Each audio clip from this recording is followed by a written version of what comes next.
ഹരേ കൃഷ്ണ. ശ്രീ രാധാ നീലമാധവ് സത്സംഗത്തിലെ ഭക്തന്മാർക്കും ഈ ഓൺലൈൻ ക്ലാസ്സിൽ നമ്മളോടൊപ്പം പങ്കെടുക്കുന്ന എല്ലാ ഭക്തന്മാർക്കും നമ്മുടെ ഡെയിലി ഉള്ള ചൈതന്യ ചരിതാമൃതം സെഷനിലേക്ക് വളരെ ഹാർദവമായ സ്വാഗതം. നമ്മള് ചൈതന്യ ചരിതാമൃതം ആദി ലീല 13-ാമത്തെ അധ്യായം ചൈതന്യ മഹാപ്രഭുവിന്റെ അവതാരത്തെ കുറിച്ച് ആണ് ഈ ആഴ്ച സംസാരിച്ചത്. ഇന്നത്തെ ക്ലാസ്സിൽ അതിന്റെ അവസാനത്തെ 2 ശ്ലോകങ്ങളാണ്. ചൈതന്യ മഹാപ്രഭു ലാസ്റ്റ് ശ്ലോകത്തില് 122-ാമത്തെ ശ്ലോകത്തില് പറഞ്ഞത് സച്ചീഗ്രഹത്തില് തന്റെ കൃപ കൊണ്ട് അല്ലെങ്കിൽ ഭഗവാൻ ശ്രീകൃഷ്ണൻ സങ്കീർത്തന പ്രസ്ഥാനം ഈ ലോകത്തില് എമ്പാടും പരത്തുവാനായിട്ട് തന്റെ അഹൈതുകമായിട്ടുള്ള കൃപ കൊണ്ട് സച്ചി മാതാവിന്റെ ഗൃഹത്തിൽ അവതരിച്ചു. ഈ ചാപ്റ്ററിന്റെ ഫലശ്രുതിയാണ് 123-ാമത്തെയും 124-ാമത്തെയും ശ്ലോകം. പക്ഷെ അത് വളരെ മനോഹരമായിട്ടുള്ള ശ്ലോകമാണ്. നമുക്ക് ആ ശ്ലോകത്തിലേക്ക് കടക്കാം. അതിനു മുമ്പ് ചെറിയൊരു കീർത്തനം ചെയ്യാം. ജയ രാധ മാധവ കുഞ്ച ബിഹാരി ഗോപി ജനവല്ലഭ ഗിരിവരധാരി जय राधा माधव कुंज बिहारी गोपी जन वल्लभ गिरिवरधारी यशोदनंदन व्रज जन रंजन यशोदनंदन व्रज जन रंजन जमुना तीरवनचारी जमुना तीर वनचारी जय राधा माधव कुंज बिहारी गोपी जन वल्लभ गिरिवरधारी हरे कृष्ण कृष्ण कृष्ण हरे हरे हरे राम राम राम हरे हरे जय कृष्ण बलराम कृष्ण बलराम जय कृष्ण बलराम जय गौरनिताय गौरनिताय जय गौरनिताय जय जय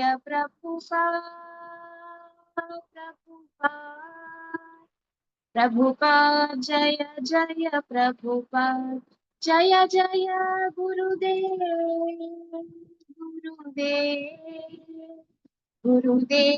जय जय गुरुदेव। ओम नमो भगवते वासुदेवाय ओम नमो भगवते वासुदेवाय ओम नमो भगवते वासुदेवाय नमः। ओम विष्णुपादाय कृष्णप्रेष्ठाय भूतले श्रीमते भक्तिवेदांत स्वामिनिति नामिने नमस्ते सरस्वती देवे गौरवाणी प्रचारिणे निर्विशेष शून्यवादी पाश्चात्य देशतारिणे जय श्री कृष्ण चैतन्य प्रभु नित्यानंद श्री अद्वैत गदाधर श्रीवासादि गौर भक्त वृंद हरे कृष्ण कृष्ण कृष्ण हरे हरे हरे राम राम राम हरे हरे कृष्ण. നമുക്ക് നേരെ 123-ാമത്തെ ശ്ലോകത്തിലേക്ക് പോകാം.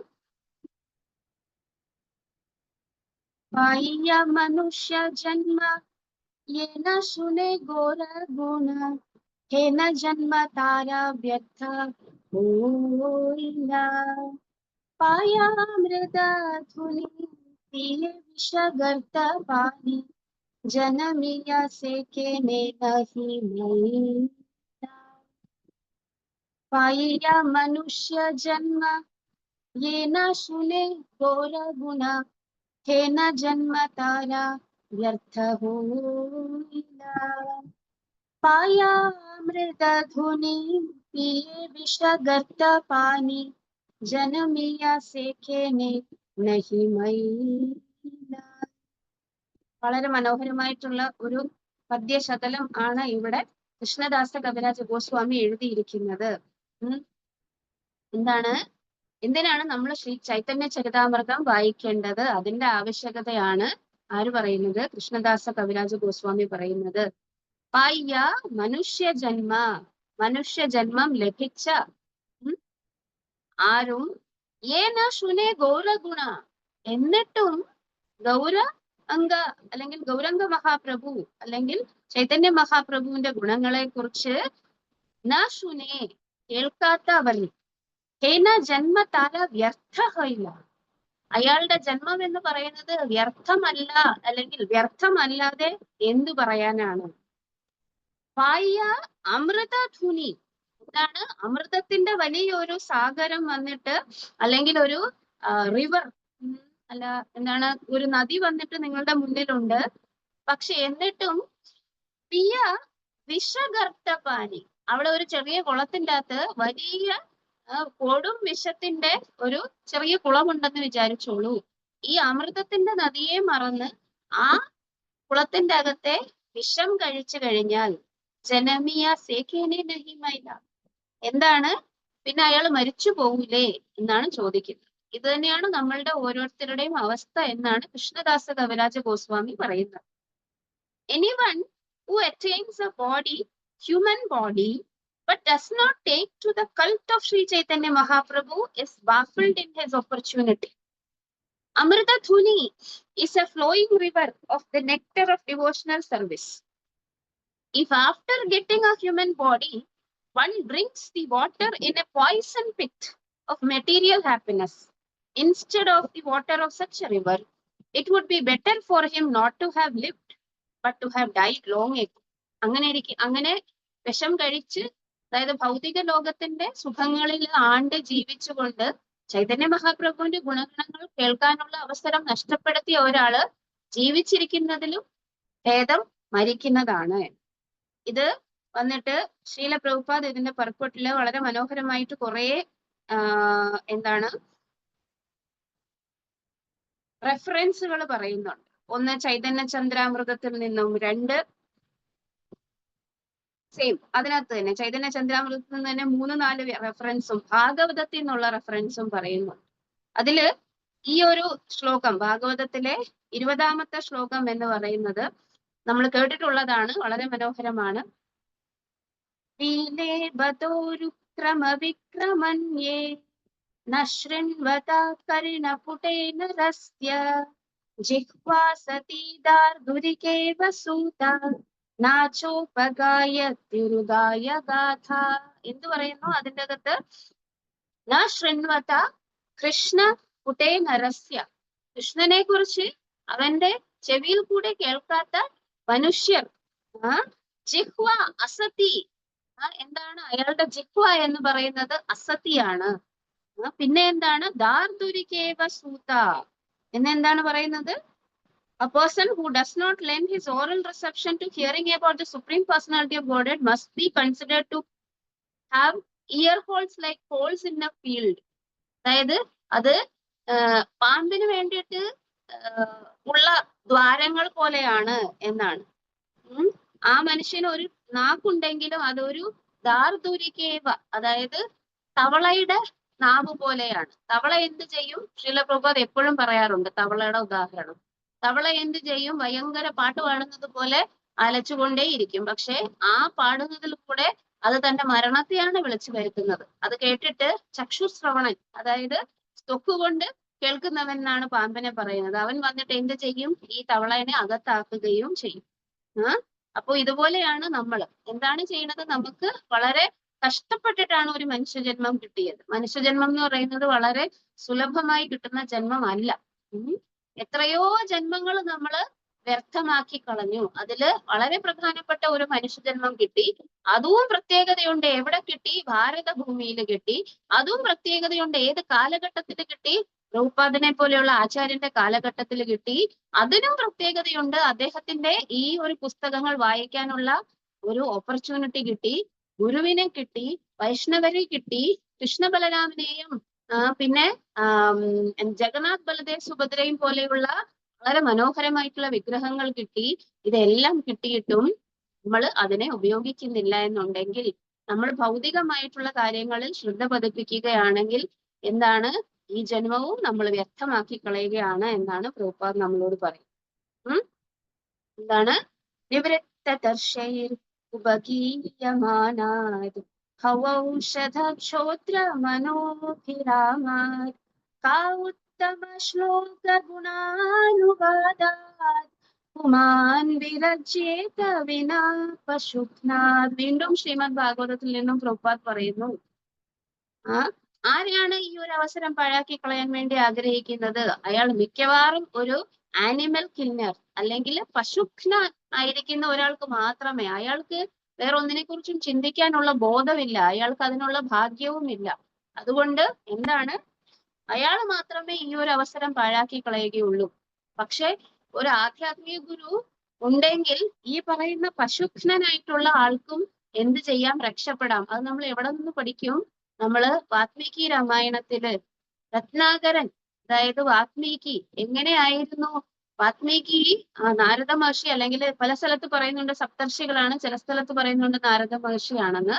അദ്ദേഹം ആ വഴിയിൽ കൂടി പോകുമ്പോ പലപ്പോഴും കാണും ഈ രത്നാകരൻ എന്ത് ചെയ്യുന്നു, സ്വന്തം കുടുംബത്തിനെ പോറ്റാൻ വേണ്ടിയിട്ട് മൃഗങ്ങളെയൊക്കെ അമ്പെയ്തിട്ട് എന്ത് ചെയ്യും, പകുതി ജീവനോടുകൂടി വിട്ടിട്ട് പോകും. അത് അയാൾക്കൊരു വിനോദമാണ്. ഇത് ഈ മൃഗങ്ങൾ എന്ന് പറയുന്നത് എന്ത് ചെയ്യുന്ന കാണാൻ, വേദനിക്കുന്നത് കാണാൻ വേണ്ടിയിട്ട്. അപ്പൊ അങ്ങനെ ഇരിക്കെ നാരദ മഹർഷി വരുന്നു, രത്നാകരനോട് ചോദിക്കുന്നു, ഇതിന്റെയൊക്കെ പാപം നിന്റെ ഫാമിലിയും കൂടെ അനുഭവിക്കുവോ? രത്നാകരൻ വളരെ ആത്മവിശ്വാസത്തോടെ പറയുന്നു, മുമ്പ് അനുഭവിക്കും. പക്ഷെ അദ്ദേഹത്തിന് തിരിച്ചടി ഏൽക്കുന്നു. ഭാര്യ പറഞ്ഞു, താൻ നിരന്തരം ചെയ്യുന്ന കർമ്മങ്ങൾ താൻ അനുഭവിച്ചിടുകന്നേ വരും. അതുകൊണ്ട് നാരദ മഹർഷിയുടെ കാൽക്കൽ വന്ന് രത്നാകരൻ വീഴുന്നു. നാരദ മഹർഷി അല്ലെങ്കിൽ സപ്തർഷിമാര് പറയുന്നു, നാമം ജപിക്കൂ, ഇതിനകത്തുനിന്ന് രക്ഷപ്പെടാൻ വേണ്ടിയിട്ട് നാമം ജപിക്കൂ. പക്ഷെ ആരാണ്? പശുഘ്നനാണ്. പശുഘ്നനായിരുന്നു അല്ലേ, പക്ഷെ നാമം ജപിക്കാനുള്ള ക്വാളിറ്റി പോലും ഉണ്ടായിരുന്നില്ല. അതാണ് ഇവിടെ പറയുന്നത്. ആർക്കാണോ നാമം ജപിക്കാനുള്ള ക്വാളിറ്റി ഇല്ലാത്തത്, പശുഘ്നനായിട്ടുള്ള ആൾക്കാർക്ക് മാത്രമേ നാമം ജപിക്കാനുള്ള ക്വാളിറ്റി ഉണ്ടാവാതില്ലൂ. പക്ഷെ എന്നിട്ടും നാരദ മഹർഷിയെ പോലെ അല്ലെങ്കിൽ സപ്തർഷിമാരെ പോലെ ആ ഒരു ജീവാത്മാവിനോട് അത്യധികം കാരുണ്യം കൊണ്ട് അവർ എന്തൊക്കെയോ നാമങ്ങൾ പറഞ്ഞു കൊടുത്തു. പക്ഷെ ഒന്നിലും രത്നാകരന് ജപിക്കാനേ പറ്റുന്നില്ല, കാരണം അത്രയ്ക്ക് പാപിയായിരുന്നു. പക്ഷെ അവസാനം അയാൾക്ക് ഏറ്റവും പരിചയമുള്ള പദം മര മര മര എന്നുള്ള പദം ജപിക്കാൻ വേണ്ടി പറയുന്നു. അത് അയാൾ ജപിക്കുന്നു. അവസാനം അദ്ദേഹം വാത്മീകം കൊണ്ട് മൂടപ്പെട്ട് എന്താകുന്നു, ഒരു മഹർഷിയായി മാറുന്നു, വാത്മീകി മുനി. ഇതൊക്കെ നമ്മൾ കേട്ടിട്ടുണ്ട്. അപ്പോ അതാണ് ശ്രീമദ് ഭാഗവതം പറയുന്നത്, who but the animal killer or the killer of the soul will not care to hear glorification of the supreme personality. അങ്ങനെയുള്ളവർക്ക് മാത്രമേ എന്ത് ചെയ്യാനുള്ളൂ, ഭഗവാനെ കുറിച്ച് കേൾക്കാൻ താല്പര്യം വരാത്തതുള്ളൂ. ബാക്കി എല്ലാ ആൾക്കാർക്കും ഭഗവാനെ കുറിച്ച് കേൾക്കാൻ താല്പര്യം വരുമെന്നാണ് പറയുന്നത്. നമ്മൾ അങ്ങനെ ആവാതിരിക്കാനാണ് ശില പ്രഭുപാദ് നമ്മളോട് ആവർത്തിച്ച് പറയുന്നത്, എന്ത്, ശ്രീമദ് ഭാഗവതവും ചൈതന്യ ചരിതാമൃതവും ഒക്കെ പഠിക്കണം, അല്ലെങ്കിൽ കേൾക്കണം എന്ന് പറയുന്നത്. പിന്നെ എന്താണ്, അപ്പോ ഇതിനകത്ത് എന്താണ്, പയ്യ മനുഷ്യജന്മ ഏന ശുനെ ഘോര ഗുണ ഹേന ജന്മ താര വ്യർത്ഥ ഹോയില്ല. അങ്ങനെ വ്യർത്ഥമാക്കരുത് നമ്മുടെ ജന്മം. ഈ ഒരു ജന്മത്തിൽ നമുക്ക് വായിച്ച് മനസ്സിലാക്കാൻ വേണ്ടി പ്രഭുപാദ് ഒരുപാട് ലിറ്ററേച്ചർ അല്ലെങ്കിൽ വൈദിക ഗ്രന്ഥങ്ങൾ വളരെ കഷ്ടപ്പെട്ട് അദ്ദേഹം പരിഭാഷപ്പെടുത്തി അരച്ച് എന്താണ് കുറുക്കി അമൃതാക്കി നമുക്ക് സ്പൂണിനകത്ത് കോരി കഴിച്ചാൽ മാത്രം മതി, അത് മാത്രം നമ്മൾ ചെയ്താൽ മതി എന്നാണ് പ്രഭുപാദ് നമുക്ക് തന്നിരിക്കുന്ന അനുഗ്രഹം. അപ്പൊ അദ്ദേഹത്തിന്റെ കാലഘട്ടത്തിൽ ജീവിക്കാൻ പറ്റുക എന്നുള്ളത് നമ്മൾക്ക് കിട്ടണ ഈ മനുഷ്യജന്മം, പല മനുഷ്യജന്മങ്ങളും ഉണ്ട്. പക്ഷെ ഇതേപോലെ ഒരു ആചാര്യന്റെ കാലഘട്ടത്തിൽ ജീവിക്കാൻ പറ്റുക എന്ന് പറയുന്നത് ഏറ്റവും ഉത്തമമായിട്ടുള്ള ജന്മമാണ് നമുക്കും പ്രത്യേകിച്ച്. കാരണം അതുമായി ബന്ധപ്പെട്ട് പ്രവർത്തിക്കാൻ പറ്റുക അല്ലെങ്കിൽ ആ പുസ്തകങ്ങൾ വായിക്കാൻ പറ്റുക എത്ര മനുഷ്യർക്ക് സാധിക്കും? നമ്മൾ എത്രയോ പേർക്ക് ബുക്ക് ഡിസ്ട്രിബ്യൂഷൻ ചെയ്യുന്നുണ്ട്, അവരിൽ എത്ര പേര് അത് തുറന്ന് വായിക്കുന്നുണ്ട്? വായിക്കുന്നവർക്ക് എല്ലാവർക്കും എന്താണ്, പ്രഭുപാദിന്റെ കാരുണ്യം കിട്ടും. ഡിസ്ട്രിബ്യൂഷൻ ചെയ്യുന്നതിന് മുമ്പ് എന്ത് ചെയ്യണം? നമ്മൾ വായിക്കണം. അതിനാണ് ഈ പ്രവർത്തികൾ അല്ലെങ്കിൽ ഇത്തരം കാര്യങ്ങളൊക്കെ ഭക്തന്മാരെ ഓർഗനൈസ് ചെയ്യുന്നത് അല്ലെങ്കിൽ അറേഞ്ച് ചെയ്യുന്നത്. അപ്പൊ അതിനുവേണ്ടിയാണ് നമ്മൾ ചൈതന്യ ചരിതാമൃതത്തെ ഡീപ്പായിട്ട് പഠിക്കാൻ തീരുമാനിക്കുന്നത്. കാരണം എന്താണ്, ജന്മസാർത്ഥകരി കര പര ഉപകാര. അങ്ങനെയാണ്. എന്താണ്, നമ്മുടെ ജന്മം സാർത്ഥകമാക്കിയാൽ മാത്രമേ നമുക്ക് പരോപകാരം ചെയ്യാൻ പറ്റുകയുള്ളൂ. പഠിച്ചാൽ മാത്രമേ അതിനെ എന്ത് ചെയ്യാൻ പറ്റുകയുള്ളൂ, പറഞ്ഞു കൊടുക്കാൻ പറ്റുകയുള്ളൂ പറയും. നമുക്ക് അടുത്ത ശ്ലോകത്തിലേക്ക് കിടക്കാം. ഇത് ഈ ചാപ്റ്ററിലെ അവസാനത്തെ ശ്ലോകം. ഇതിന്റെ ഫലസ്തുതിയാണ്.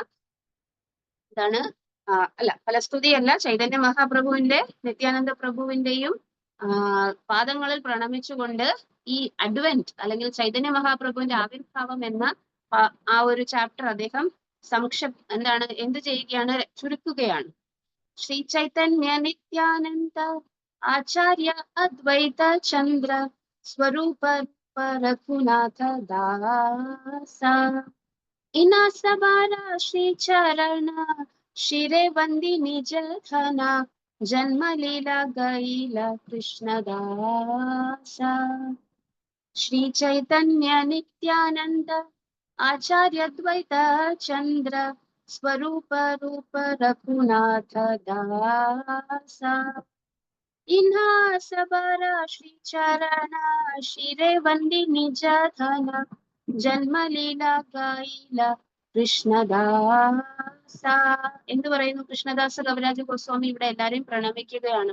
ചൈതന്യ മഹാപ്രഭുവിനെ, നിത്യാനന്ദ പ്രഭുവിനെ, അദ്വൈത ആചാര്യരെ, സ്വരൂപ് ഗോസ്വാമിയെ, രൂപ ഗോസ്വാമിയെ, രഘുനാഥ ഗോസ്വാമിയെ, രഘുനാഥ ദാസ ഗോസ്വാമി എല്ലാവരെയും പ്രണമിച്ചുകൊണ്ട് പറയുകയാണ്. Taking on my head as my own property the lotus feet of Shri Chaitanya Mahaprabhu, Nityananda Prabhu, Acharya Advaita Chandra, Swarup Damodar, Rupa Goswami, and Raghunath Das Goswami, I, Krishnadas Kaviraj Goswami, have thus described the advent of Lord Sri Chaitanya Mahaprabhu. എന്താണ് ഈ പർപ്പട്ട്? വളരെ long പർപ്പട്ടാണ്. ഇത് മാത്രമല്ല, ഇവിടെ ഒരു പദം അദ്ദേഹം എടുത്തു പറയുന്നു പ്രഭുപാദ്. എന്താണ്? ഷിരേ വന്തി നിജധന. എന്താണ് ഷിരേ വന്തി എന്ന് പറഞ്ഞാൽ എന്റെ ശിരസിൽ ഞാൻ വന്നിട്ട് വന്തി. ശിരസിൽ, ഇവരുടെ എല്ലാം പാദങ്ങൾ ശിരസിൽ വന്നിട്ട് ശ്രീചരണങ്ങൾ, സബാര ശ്രീചരണ, ഇവരുടെ എല്ലാം ശ്രീചരണങ്ങൾ എന്റെ ശിരസിൽ വെക്കുകയാണ്. ഇതാണ് എന്റെ ധനം എന്ന് പറയുന്നു. എന്താണ്? നിജധന. നിജധന എന്ന് പറഞ്ഞാൽ എന്റെ പേഴ്സണൽ പ്രോപ്പർട്ടി ആണ് എന്ന് പറയും. അപ്പോ ഇവിടെ ശ്രീല പ്രഭുപാദ് വളരെ മനോഹരമായിട്ട് എഴുതുന്നു, for a materialistic person, material wealth and opulence are only illusory. Actually, they are not possessions but entanglements, because by enjoying the material world, a conditioned soul becomes more and more entangled by incurring debts for his present enjoyment. Unfortunately, a conditioned soul considers property for which he is in debt to be his own, and he is very busy acquiring such property. ഭൗതിക ലോകത്തിലെ ധനങ്ങളുടെ പ്രത്യേകതയാണ് പറയുന്നത്. അതിനെ സമ്പാദിക്കുവാൻ വിഷമമാണ്, സമ്പാദിച്ചാലും അതിനെ കാത്തു സൂക്ഷിക്കുവാൻ വിഷമമാണ്, അവസാനം മരിക്കുമ്പോൾ അത് നഷ്ടപ്പെട്ടു പോകുമോ എന്നുള്ള വിഷമമാണ്. ഇതെല്ലാം വിഷമമാണ്. എന്നിട്ടും നമ്മൾ വിചാരിക്കുന്നു എന്താണ്, ഇതാണ് എന്റെ ധനം, ഇതാണ് എന്റെ പ്രിയപ്പെട്ട ധനം എന്ന് വിചാരിക്കുന്നു. പക്ഷേ കൃഷ്ണദാസ കവിരാജ ഗോസ്വാമി പറയുന്നു, ഇന സബാര ശ്രീചരണ ക്ഷീരേ വന്തി നിജധന. എന്റെ ധനം എന്താണെന്ന് ഒരു ഡിവോട്ടി പറയുന്നു. But a devotee considers such property not real property but simply an entanglement in the material world. If Lord Krishna is very pleased with a devotee, he takes away his material property. As he states in Srimad Bhagavatam, യസ്യാഹം അനുഗ്രഹനാമി ഹരിഷ്യ തദ്ധനം ശനൈ. അതായത് വളരെ പെട്ടെന്ന് തന്നെ ആരെങ്കിലും എനിക്ക് അനുഗ്രഹിക്കണമെന്ന് താല്പര്യമുണ്ടെങ്കിൽ അവരുടെ ധനത്തെ അപാട് ഞാൻ എടുത്ത് മാറ്റിക്കളയും. അത്രയ്ക്ക് വലിയ ചോരനാണ് ഭഗവാൻ എന്ന് സൗരാഷ്ടകത്തിൽ പറഞ്ഞു. ധനം ച മാനം ച തഥേന്ദ്രിയാണി പ്രാണംശ്ച ഹിത്വാ മമ സർവമേവ പലായസേ കുത്ര ധൃതോദ്യ ചോരാ ത്വം ഭക്തിധാംനാസി മയാ നിബദ്ധ.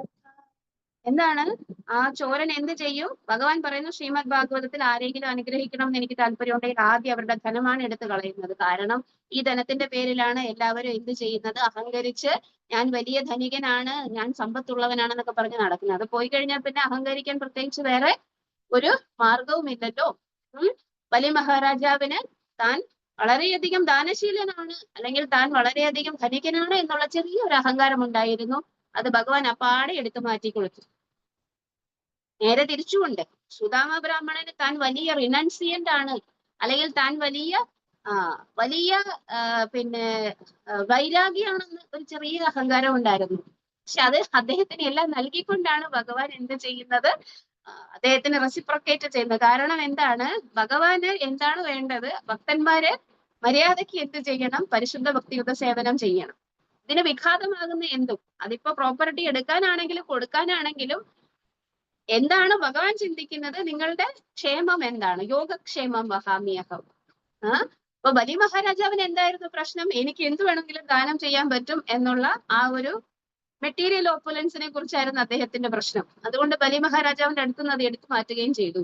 പക്ഷെ സുദാമ ബ്രാഹ്മണൻ എന്തായിരുന്നു, ഞാൻ ഒന്നുമില്ലാത്തവനാണ് എന്നുള്ള ചെറിയ എന്താണ് ഉണ്ടായിരുന്നത്, ഒരു ചെറിയ അഹങ്കാരമായിരുന്നു ഉണ്ടായിരുന്നത്. അഹങ്കാരം എന്ന് പറയാൻ പറ്റില്ല, യഥാർത്ഥത്തിൽ അദ്ദേഹത്തിന് ഒന്നും ഇല്ലായിരുന്നു. പക്ഷെ എങ്കിലും ഭഗവാൻ വന്നിട്ട് ആ ഒരു ചെറിയ മിഥ്യാ അഹങ്കാരത്തിനെ കൂടി മാറ്റാൻ വേണ്ടി എല്ലാം കൂടെ കൊടുക്കുകയും ചെയ്തു. എന്നിട്ട് എന്ത് സംഭവിച്ചു, ഇവർ രണ്ടുപേരും പരിശുദ്ധ ഭക്തന്മാരായി മാറുകയും ചെയ്തു. വലിയ മഹാരാജാവിന് സുതലത്തിലേക്ക് ഭഗവാൻ ട്രാൻസ്ഫറും വാങ്ങിച്ചു കൊടുത്തു. എന്നിട്ട് അദ്ദേഹത്തിന്റെ ഗേറ്റ് കീപ്പറായിട്ട് അവിടെ ഇരിക്കുകയും ചെയ്യുന്നു. സുദാമ ബ്രാഹ്മണന് അനുഗ്രഹവും കൊടുത്തു, ഇതൊക്കെ ഉണ്ടെങ്കിലും നിനക്ക് എന്താണ് എന്റെ സ്മരണ ഉണ്ടാവുകയും ചെയ്യുമെന്ന്. അപ്പൊ ഭഗവാൻ തന്നാലും ശരി എടുത്താലും ശരി അത് ആർക്ക് വേണ്ടിയിട്ടാണ്, ഭക്തന്റെ അഭ്യുദയത്തിന് വേണ്ടിയിട്ടാണ് എന്ന് മാത്രം മനസ്സിലാക്കുക.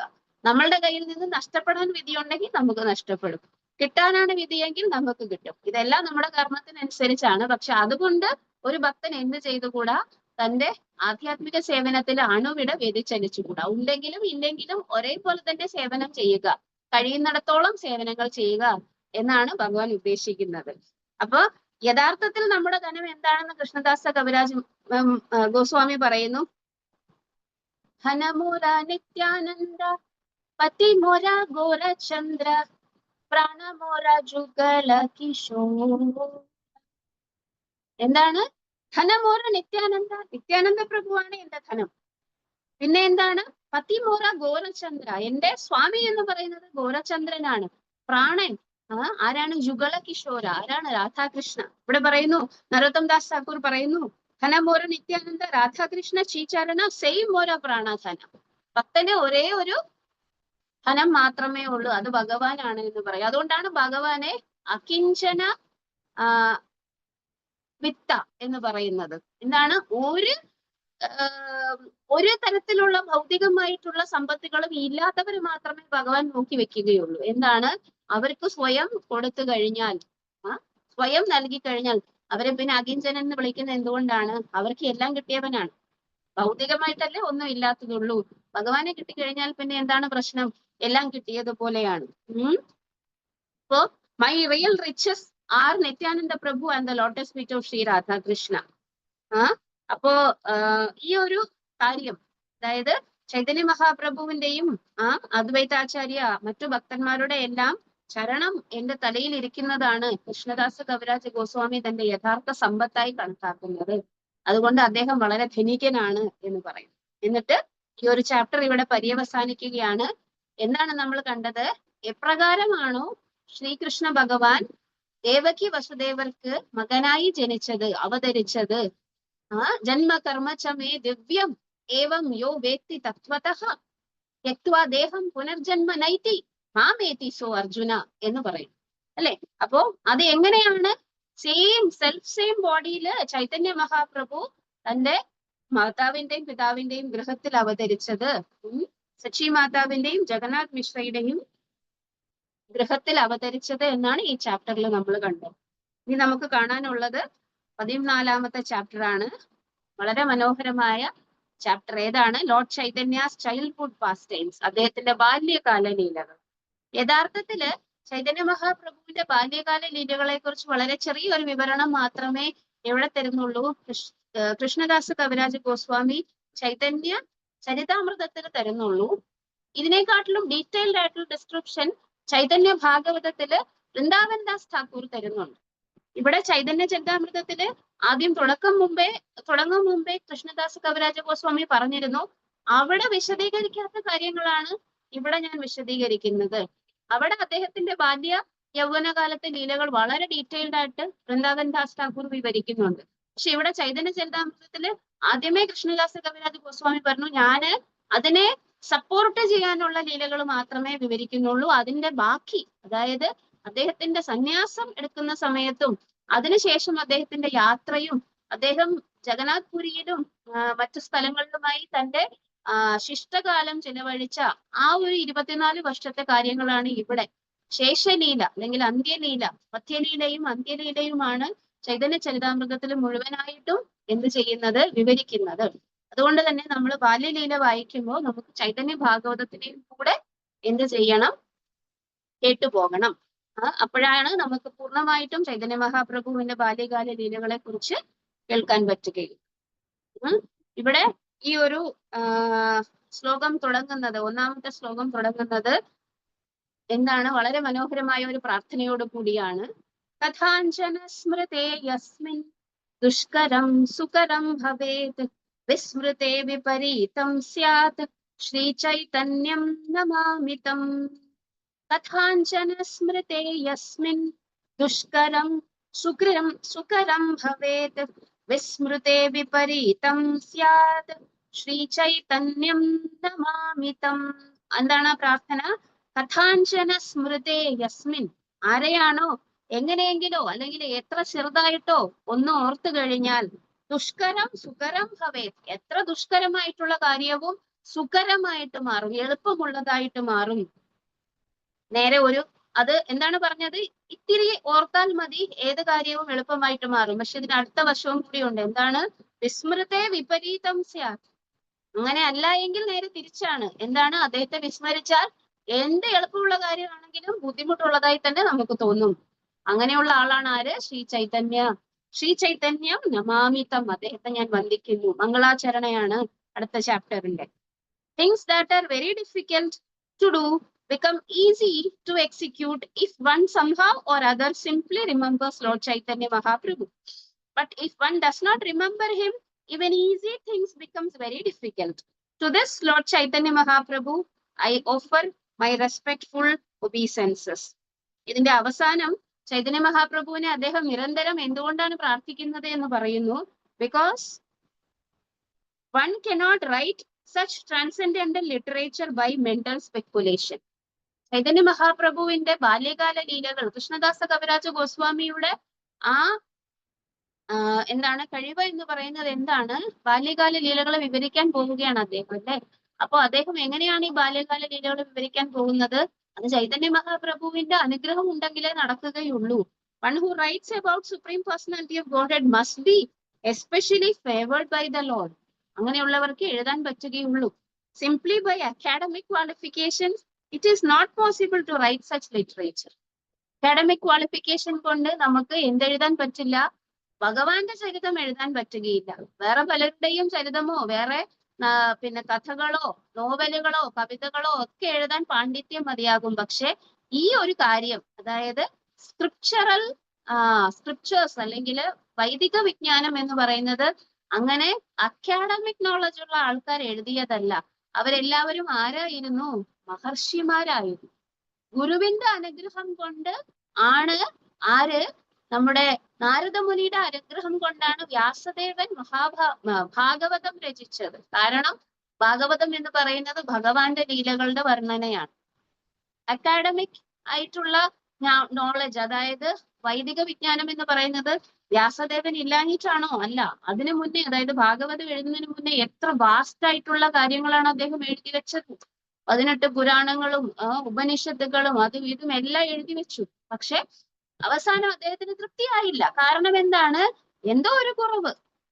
അക്കാഡമിക്സിൽ എന്തെങ്കിലും കുറവുണ്ടോ അദ്ദേഹത്തിന്? വ്യാസദേവനെ പോലെ അക്കാഡമിക്സ് ഉള്ള ആരുണ്ട് ഈ ലോകത്തില് അല്ലെങ്കിൽ ഈ പ്രപഞ്ചത്തില്? അദ്ദേഹം ലിറ്റററി ഇൻകാർണേഷൻ ആണ്. ആരുടെ? ഭഗവാന്റെ. എന്നിട്ടും അദ്ദേഹത്തിന് എന്തിനാണ് അങ്ങനെ അസംതൃപ്തി വന്നത്? അപ്പോഴാണ് നാരദ മഹർഷി പറയുന്നത്, ഇങ്ങനെയുള്ള അക്കാഡമിക്സ് കൊണ്ടല്ല, എന്തുകൊണ്ട് മാത്രമേ ഗുരുവിന്റെ അനുഗ്രഹവും പിന്നെ എന്താണ് സംതൃപ്തി വരണമെങ്കിൽ ഭഗവാന്റെ ഭക്തിയുത സേവനത്തെ കുറിച്ച് വിവരിക്കണം. അപ്പോ ശ്രീമദ് ഭാഗവതം എഴുതിയതിനു ശേഷമാണ് അദ്ദേഹത്തിന് സംതൃപ്തി വന്നത്. ഗുരുവിന്റെ അനുഗ്രഹം കൊണ്ട് തന്നെയാണ് വാത്മീകി മഹർഷി രാമായണം രചിച്ചതും. എന്താണ് അദ്ദേഹം തന്റെ ശിഷ്യന്മാരോടൊപ്പം തമസാ നദിയുടെ തീരത്ത് കുളിക്കാൻ വേണ്ടി പോകുമ്പോ ഒരു പക്ഷി മിഥുനങ്ങളെ കാണുന്നു. അതിലൊരു പക്ഷി ഒരു വേടൻ തമ്പേറ്റ് മരിച്ചു വീഴുമ്പോൾ അദ്ദേഹം ശ്രമിക്കുന്നു. എന്താണ്? അദ്ദേഹത്തിന്റെ കോപത്തിൽ നിന്നുമാണ് ആരുണ്ടാകുന്നത്? രാമായണത്തിന്റെ ആദ്യത്തെ ശ്ലോകം മാനിഷാഥ പ്രതിഷ്ഠാം എന്ന് പറയുന്ന ശ്ലോകം വരുന്നത്. മഹർഷിക്ക് മനസ്സിലായില്ല താൻ എന്തിനാണ് അയാളെ ശപിച്ചത് എന്ന്. കാരണം ആ വേടന്റെ സാധാരണ കർത്തവ്യമാണ് അയാൾ ചെയ്യുന്നത്. ആ പക്ഷികളുടെ വേദന കൊണ്ട് താൻ എന്തിനാണ് ആ വേടനെ ശപിച്ചത് എന്ന് അദ്ദേഹത്തിന് മനസ്സിലാകുന്നില്ല. പക്ഷെ അതിനുശേഷം ബ്രഹ്മദേവൻ അദ്ദേഹത്തിന്റെ അടുത്ത് വന്ന് ഞാനാണ് ഇതിനു വേണ്ടി നിനക്ക് പ്രചോദനം നൽകിയത് എന്ന് പറയുമ്പോഴാണ് എന്തോ ഒരു പർപ്പസിന് വേണ്ടിയിട്ടാണ്, ഇനി എന്നെ എന്തിനു തിരഞ്ഞെടുത്തു എന്ന് ചിന്തിക്കുമ്പോ വാത്മീകി മഹർഷിക്ക് മനസ്സിലാകുന്നു അവിടെ ഇത്രയും നാളും ആരാലും ശ്രദ്ധിക്കപ്പെടാതെ ഒരു സ്ത്രീ തന്റെ കർത്തവ്യങ്ങൾ ചെയ്തു പോന്നേയിരുന്നു. ആരാണ്? സീതാമാതാവ്. ആ സീതാമാതാവിന് അഭയം കൊടുത്തത് കൊണ്ടാണ് രാമചന്ദ്രമൂർത്തിയുടെ കാരുണ്യം, സീതാമാതാവിന്റെ കാരുണ്യം തന്റെ മേൽ വന്നത് എന്നും അത് രാമായണം എഴുതുന്നതിലേക്ക് കലാശിക്കുന്നതും എന്നും മനസ്സിലാകുന്നു. അതായത് എന്താണ് പറയുന്നത്? ഭഗവാന്റെയും ഭഗവാന്റെ പരിശുദ്ധ ഭക്തന്മാരുടെയും എന്തില്ലാതെ, കാരുണ്യമില്ലാതെ ആർക്കും ഈ സ്ക്രിപ്ചേഴ്സ് അല്ലെങ്കിൽ വൈദിക വിജ്ഞാനം, അദ്ദേഹത്തിന്റെ ലീലകളും ഗുണങ്ങളും നാമങ്ങളും വർണ്ണിക്കുവാനോ അത് പഠിക്കുവാനോ അത് പ്രാവർത്തികമാക്കുവാനോ അല്ലെങ്കിൽ പ്രചരിപ്പിക്കുവാനോ സാധിക്കുകയില്ല. അതുകൊണ്ട് എന്ത് ചെയ്യണം? നമ്മൾ എപ്പോഴും ശീല പ്രഭുപാദരോടും നമ്മുടെ ഗുരുപരമ്പരയോടും ഈ ആചാര്യ പരമ്പര ബ്രഹ്മ മാധവ ഗൗഡീയ വൈഷ്ണവ സമ്പ്രദായത്തിലും പിന്നെ വേറെ ഏത് സമ്പ്രദായങ്ങളും നമ്മളുടെ ഭക്തിക്ക് കൂടുതൽ ഉയർത്താൻ വേണ്ടി സഹായിക്കുന്ന ഗ്രന്ഥങ്ങൾ ആരെഴുതിയിട്ടുണ്ടോ അവരെ എല്ലാവരെയും വന്നിട്ട് പ്രണമിക്കണം. കാരണം ഇതെല്ലാം നമ്മൾ വെറും മൈക്രോഫോൺ ആയിട്ടാണ് പറയുന്നത്. ഈ പറയുന്ന കാര്യങ്ങൾ നമ്മൾക്ക് ഒന്ന് ആലോചിച്ച് നോക്കൂ. പ്രഭുപാദ് ഈ കാര്യങ്ങളൊന്നും തന്നില്ലായിരുന്നെങ്കിൽ എന്ത് പറഞ്ഞേനെ നമ്മള്? ഒന്നും പറയുകയില്ല. കാരണം നമുക്ക് സ്വന്തമായിട്ട് ചിന്തിക്ക് മനസ്സിലാക്കാൻ വേണ്ടിയിട്ട് തലച്ചോറിനകത്ത് അത്രയും ബുദ്ധിയില്ല. ഒരു പുസ്തകത്തിനെ എടുത്ത് തുറന്നു വെച്ചിട്ട് ഇതിനെക്കുറിച്ച് വാചാലമായിട്ട് സംസാരിക്കാൻ വേണ്ടിയിട്ട് നമുക്ക് തലച്ചോറുണ്ടോ? തലച്ചോറുണ്ട്, പക്ഷെ അതിൻ്റെ അകത്ത് എന്തില്ല? അതിനുള്ള കഴിവില്ല. ഇത് ആര് വിവർത്തനം ചെയ്ത് ആരിതിന് ഭാഷ്യം രചിച്ച് ആരിതിന് ഭാവാർത്ഥം രചിച്ച് തന്നതുകൊണ്ടാണ് നമ്മൾക്ക് ഇതുപോലെ പറയാൻ പറ്റുന്നത്. അനേകം ഭക്തന്മാർക്ക് ഇതുപോലെ പ്രചരണം ചെയ്യാൻ പറ്റുന്ന, ലോകമെമ്പാടും കൃഷ്ണാവബോധം വളരുന്നത് ഒരൊറ്റ ആളുടെ പ്രയത്നമാണ്. ആ ഒരൊറ്റ ആളുടെ പ്രയത്നം കൊണ്ടാണ് ഈ ചൈതന്യ ചരിതാമൃതം, അല്ലെങ്കിൽ നമ്മൾ ആരെങ്കിലും ചൈതന്യ ചരിതാമൃതം വായിക്കുമോ? ചൈതന്യ മഹാപ്രഭുവിനെ കുറിച്ച് കേൾക്കുമോ? ഇല്ല. അതുകൊണ്ട് എപ്പോഴും നമ്മൾ എന്ത് വായിക്കുമ്പോ, സ്ക്രിപ്ചേഴ്സ് വായിക്കുമ്പോ ശ്രീല പ്രഭുപാദരുടെ അടുത്ത് പൂർണ്ണമായിട്ടും എന്തുണ്ടായിരിക്കണം? കൃതജ്ഞതയുള്ളവരായിരിക്കണം. അതാണ് കൃഷ്ണദാസ കവിരാജ ഗോസ്വാമി ഈ ലിറ്ററേച്ചറിലെ എപ്പോഴും ചാപ്റ്ററിന്റെ തുടക്കത്തിലും ചാപ്റ്ററിന്റെ അവസാനവും ഇൻ ബിറ്റ്വീനും എപ്പോഴും അദ്ദേഹം എന്ത് ചെയ്യുന്നു? മംഗളാചരണ ചെയ്തുകൊണ്ടേയിരിക്കുന്നു. മംഗളാചരണ എന്ന് പറയുന്നത്, അദ്ദേഹം പ്രാർത്ഥന എന്ന് പറയുന്നത് ഒഴിവാക്കാൻ പറ്റാത്ത ഒരു കാര്യമാണെന്ന് നിരന്തരം നമ്മളെ ഓർമ്മിപ്പിക്കുകയാണ് ആര് ചെയ്യുന്നത്? കൃഷ്ണദാസ കവിരാജ ഗോസ്വാമി ചെയ്യുന്നത്. നമുക്ക് അടുത്ത ശ്ലോകം നോക്കാം. ജയ ജയ ശ്രീ ചൈതന്യ ജയ നിത്യാനന്ദ ജയ ദ്വൈത ചന്ദ്ര ജയ പൂരഭക്ത വൃന്ദ. മൂന്നാമത്തെ ശ്ലോകം. പ്രഭുര കൈലായി ജന്മലീല ശൂത്ര ജശോദാനന്ദനായേ ഹൈല സച്ചി പുത്ര. നമ്മൾ കേട്ടു അല്ലേ? ജന്മ ലീലാ സൂത്ര എന്താണ്? ചെറുതായിട്ട് ഞാൻ അതിന്റെ സമ്മറി പറഞ്ഞു. എങ്ങനെയാണ് ഇതിന്റെ വലിയ സമ്മറി എവിടെയാണെന്ന് അറിയാമോ? ചൈതന്യ ഭാഗവതത്തിലാണ്. പക്ഷെ നമുക്ക് ഇന്ന് അതിന്റെ സ്കോപ്പ് ഇല്ല.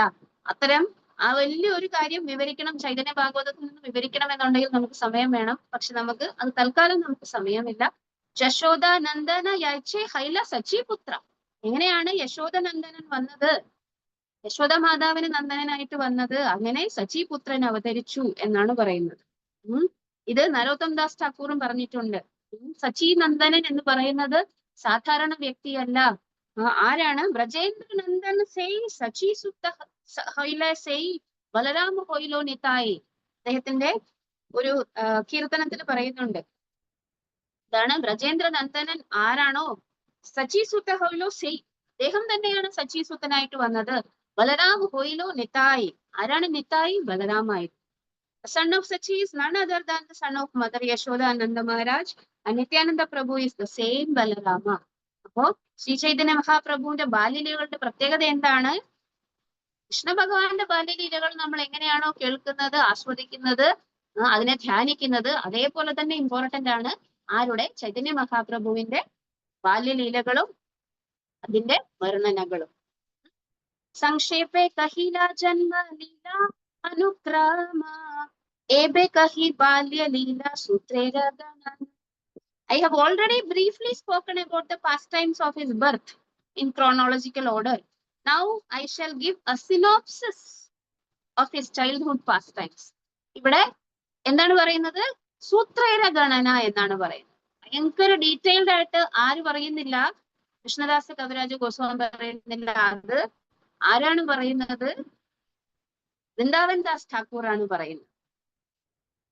വന്ദേ ചൈതന്യ കൃഷ്ണായ ബാല്യലീലാം മനോഹരാം ലൗകികീം അപിതാമീശ ശ്രേഷ്ഠായ വലിതാന്തരം. വന്ദേ ചൈതന്യ കൃഷ്ണായ ബാല്യലീലാം മനോഹരാം ലൗകികീം അപിതാമീശ ശ്രേഷ്ഠായ വലിതാന്തരാം. വന്ദേ ചൈതന്യ കൃഷ്ണായ, ചൈതന്യ മഹാപ്രഭു, ശ്രീകൃഷ്ണ ചൈതന്യ മഹാപ്രഭുവിനെ വർണ്ണിക്കുന്നു ഞാൻ. ബാല്യലീല മനോഹരം, അദ്ദേഹത്തിന്റെ ബാല്യലീല എന്ന് പറയുന്നത് വളരെ മനോഹരമാണ്. ലൗകികീം അപ്പി താം, ലൗകികമായിട്ട് നമുക്ക് ഇത് വായിക്കുമ്പോൾ തോന്നും എങ്കിലും പിന്നെ എന്താണ്? ഈശ ചേഷ്ടായ, എന്താണ് അത്? സുപ്രീം അതോറിറ്റിയുടെ മാനിഫെസ്റ്റേഷൻ ആണ്. ഈശ എന്ന് പറഞ്ഞാൽ സുപ്രീം കൺട്രോളർ. ഈശ ചേഷ്ടായ, അത് ആ മാനിഫെസ്റ്റേഷൻ ആണ്. ഇത് സാധാരണ ബാല്യകാല ലീല അല്ല. ഒരു കുട്ടിയുടെ ബാല്യകാലം വന്നിട്ട് നമ്മൾ വർണ്ണിക്കുമ്പോൾ ആ കുട്ടി മണ്ണ് വാരി വായിലിട്ടു എന്നും, ആ കുട്ടി സാധനങ്ങൾ എറിഞ്ഞുടച്ചുവെന്നും, ആ കുട്ടി പിന്നെ വികൃതി കാണിച്ചു എന്നും ഒക്കെ പറയുന്നത് പോലെ അല്ല നമ്മൾ ശ്രീകൃഷ്ണ ഭഗവാന്റെയോ ചൈതന്യ മഹാപ്രഭുവിന്റെ ബാല്യലീലകളെ പറ്റി വിവരിക്കുന്നത്. അത് സ്പെഷ്യൽ ആകുന്നത് എന്തുകൊണ്ടാണ്? സാധാരണ കുട്ടികളെ പോലെയാണ് അവർ പെരുമാറുന്നത് എങ്കിലും പക്ഷെ അത് സ്പെഷ്യൽ ആയത് എന്തുകൊണ്ടാണ്? ഇവർ സ്പെഷ്യൽ ആയതുകൊണ്ടാണ്. ആരാണ്? പരമദിവ്യോത്തമ പുരുഷൻ തന്നെ ആയതുകൊണ്ടാണ്. വലിത അന്തരാം, എന്താണ്? ക്വയറ്റ് വിത്ത് ഓൾദോ അപ്പിയറിംഗ് ഡിഫറെന്റ്ലി, അതിന് അതിൻ്റെതായിട്ടുള്ള വ്യത്യാസമുണ്ട് എന്നാണ് പറയുന്നത്. ഭഗവത്ഗീതയിൽ ഭഗവാൻ പറയുന്നത് പോലെ അവജാനന്തി മാം മൂഢാം മാനുഷീം തനുമാശ്രിതം പരംഭാവം അജാനന്തോ മമ ഭൂത മഹേശ്വരം. ഞാനാണ് സർവജീവജാലങ്ങൾക്കും മഹേശ്വരനായിരിക്കുന്നത് എന്ന എന്റെ പൊസിഷൻ അറിയാതെ എന്ത് ചെയ്യുന്നു? അവജാനന്തി മാം മൂഢാം. അത് നമുക്ക് അറിയാമല്ലേ? നമ്മൾ ആരോടെങ്കിലും കൃഷ്ണനെ കുറിച്ച് പറയാൻ ചെന്ന് കഴിഞ്ഞിട്ടുണ്ടെങ്കിൽ അയാള് വിശ്വാസമില്ലാത്തവനോ അല്ലെങ്കിൽ അറിയാത്തവനോ അല്ലെങ്കിൽ ഈ ഒരു ഭഗവാനെ കുറിച്ച് അറിയാത്തവരോ ആണെങ്കിൽ ഉറപ്പായിട്ടും നമ്മൾ എന്ത് കേൾക്കും? ഒഫൻസ് കേൾക്കും. അയാള് എന്ത് പറയും? അവജാനന്തി, അപരാധം പറയും, അല്ലെങ്കിൽ തെറ്റു പറയും. കാരണം അയാൾക്ക് മനസ്സിലാകുന്നില്ല ആരാണെന്ന്.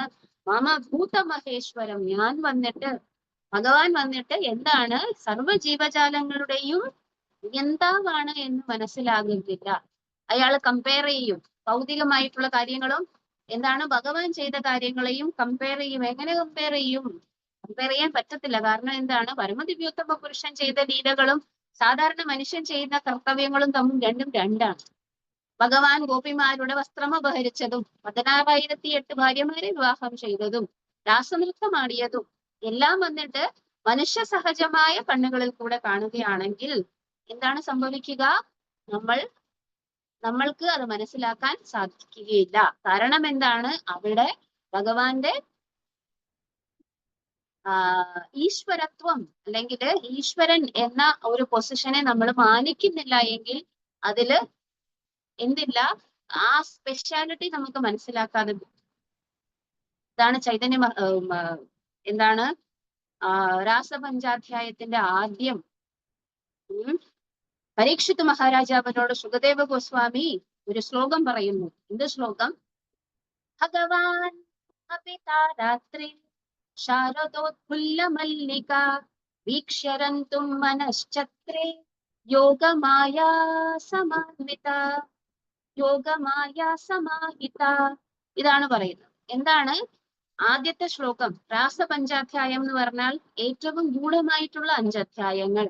ഭഗവാന്റെ ഗോപിമാരോടൊത്തുള്ള ഇന്റിമേറ്റ് പാസ് ടൈംസ് വിവരിക്കുന്ന ശ്രീമദ് ഭാഗവതത്തിലെ ദശമസ്കന്ധത്തിലെ ഏറ്റവും ഗൂഢമായിട്ടുള്ള അധ്യായം രാസപഞ്ചാധ്യായം. അതിന്റെ ആദ്യത്തെ ശ്ലോകം ആരോട് പറയുന്നു? പരീക്ഷിത് മഹാരാജാവ് ഉത്സുകനായി കേൾക്കാനിരിക്കുന്നു. ശുകദേവ ഗോസ്വാമി പറഞ്ഞു കൊടുക്കുന്നു. അവിടെ പലരും ചോദിക്കും, ഈ അധ്യായങ്ങളിൽ പറയുന്ന കാര്യങ്ങൾ എന്ന് പറയുന്നത് സാധാരണ ഒരു ബോയും സാധാരണ കുറച്ച് ഗേൾസും തമ്മിലുള്ള ആ ഒരു മെറ്റീരിയൽ ആയിട്ടുള്ള നസ്റ്റ് അല്ലാന്ന് നിങ്ങൾക്ക് എങ്ങനെ ഉറപ്പിക്കാൻ പറ്റും എന്ന് ആരെങ്കിലും നമ്മളോട് ചോദിച്ചാൽ എന്ത് പറയും? ഇവിടെ ഒരുപാട് ഡെവിൾസ് അഡ്വക്കേറ്റ് ഉണ്ടാവും. ഡെവിൾസ് അഡ്വക്കേറ്റിനെ ഒക്കെ തോപ്പിക്കാനുള്ള കാര്യങ്ങള് ഒരൊറ്റ ശ്ലോകത്തിൽ ആര് പറഞ്ഞിരിക്കുന്നു? നമ്മുടെ ശുകദേവ ഗോസ്വാമി പറഞ്ഞിരിക്കുന്നത്. അതിനു മുന്നേ നമ്മൾക്ക് ഡെവിൾസ് അഡ്വക്കേറ്റിനെ തോപ്പിക്കാൻ വേണ്ടിയിട്ട് ഈ പറയുന്ന ആള് ആരാണ്, കേൾക്കുന്ന ആൾ ആരാണ്, എവിടെ ഇരുന്നാണ് പറയുന്നത്, ആരുടെ സമക്ഷത്തിലാണ് പറയുന്നത്, ഏത് സന്ദർഭത്തിലാണ് പറയുന്നത്, ഇതെല്ലാം വിചാരിച്ചാൽ മനസ്സിലാകും ഇത് സാധാരണ വർണ്ണനയല്ല. ആരെങ്കിലും മരിക്കാൻ 7 ദിവസമുള്ള സമയത്ത് ഏതെങ്കിലും ബൈബിൾ കഥ കേട്ടോണ്ടിരിക്കുമോ?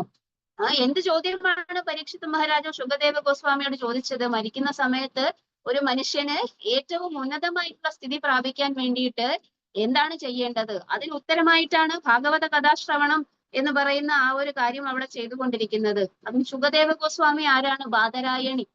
കൃഷ്ണദ്വൈപായന വ്യാസൻ വളരെയധികം വർഷങ്ങൾ തപശ്ചര്യ ചെയ്ത് അതിന്റെ ഫലമായി 16 വയസ്സ് വരെ അമ്മയുടെ ഗർഭത്തിൽ ഇരുന്ന് പുറത്തു വരാതെ സ്വയം ഭഗവാൻ വന്നിട്ട് നീ മായയിലാണ്ട് പോവുകയില്ല എന്ന് ഉറപ്പ് കൊടുത്തിട്ട് പുറത്തു വന്ന പുത്രൻ അവധൂതൻ, അദ്ദേഹം വന്നിട്ട് എവിടെയെങ്കിലും ഒരിടത്ത് അടങ്ങിയിരിക്കുകയില്ല.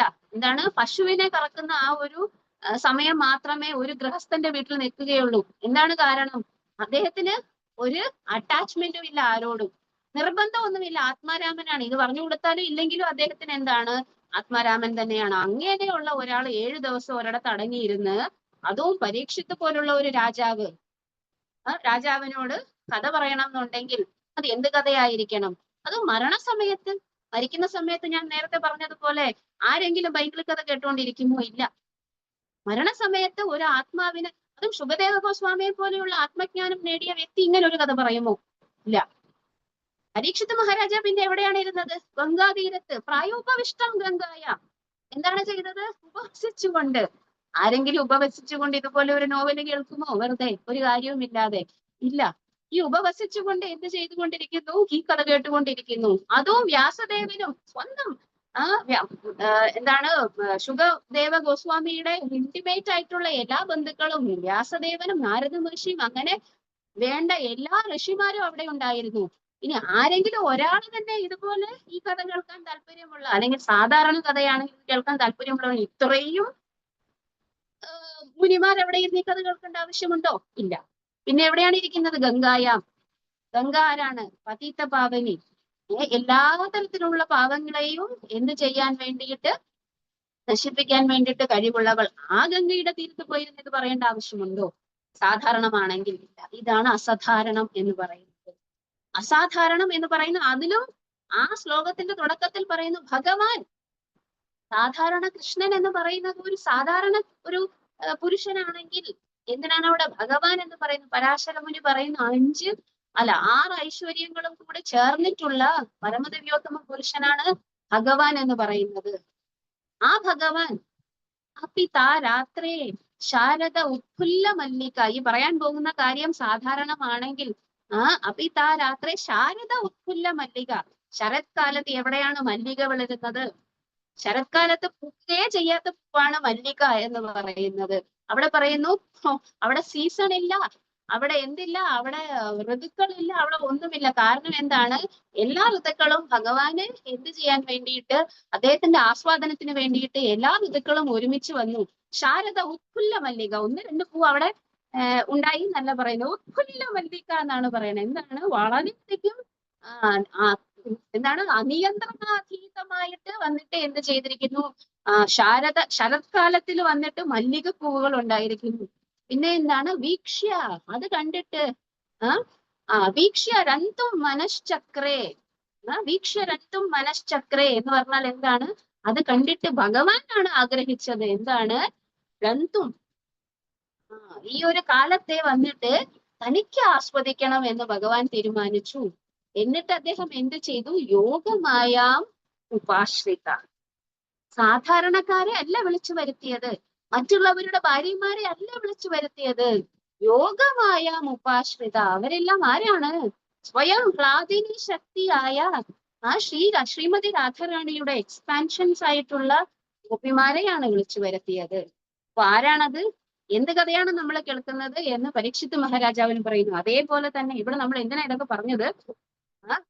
സാധാരണക്കാരെ പോലെ പെരുമാറുന്നുവെങ്കിലും അസാധാരണമാണ് ഈ ജന്മകർമ്മ ചമേ ദിവ്യം എന്ന് നമുക്ക് മനസ്സിലാകാൻ വേണ്ടി ആചാര്യന്മാർ നമുക്ക് ഇതെല്ലാം പറഞ്ഞു തന്നിട്ടുണ്ട്.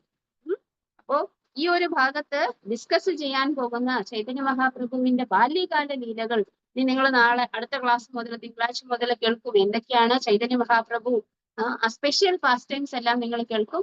അതിനൊരു തുടക്കം മാത്രമാണ് നമ്മളിപ്പോ ചെയ്തിരുന്നത്.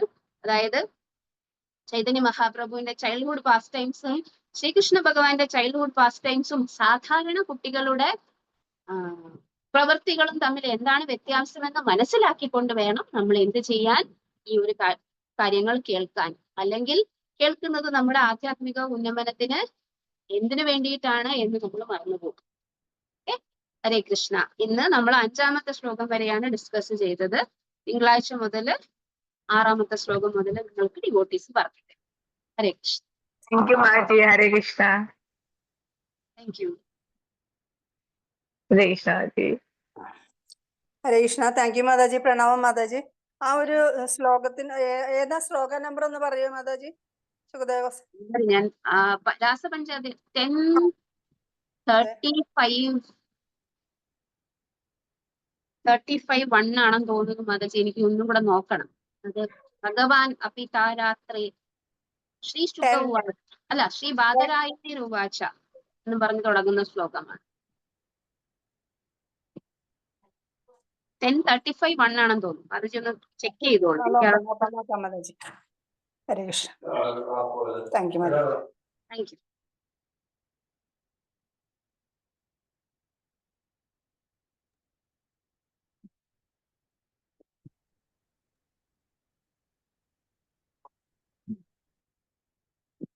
ഹരേ കൃഷ്ണ. വളരെ നന്ദി മാതാജി. വളരെ ഗംഭീരമായ ക്ലാസ്സിന് നന്ദി മാതാജി. സ്വാഗതം മാതാജി. 6 മണിക്ക് എന്ത് ക്ലാസ് ആണ് പ്രഭു?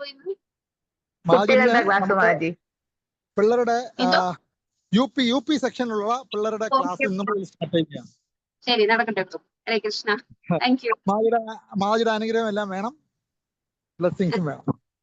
ശരി, നന്ദി മാതാജി. താങ്ക് യു മാജി. ഹരേ കൃഷ്ണ. താങ്ക് യു മാതാജി. ഹരേ കൃഷ്ണ.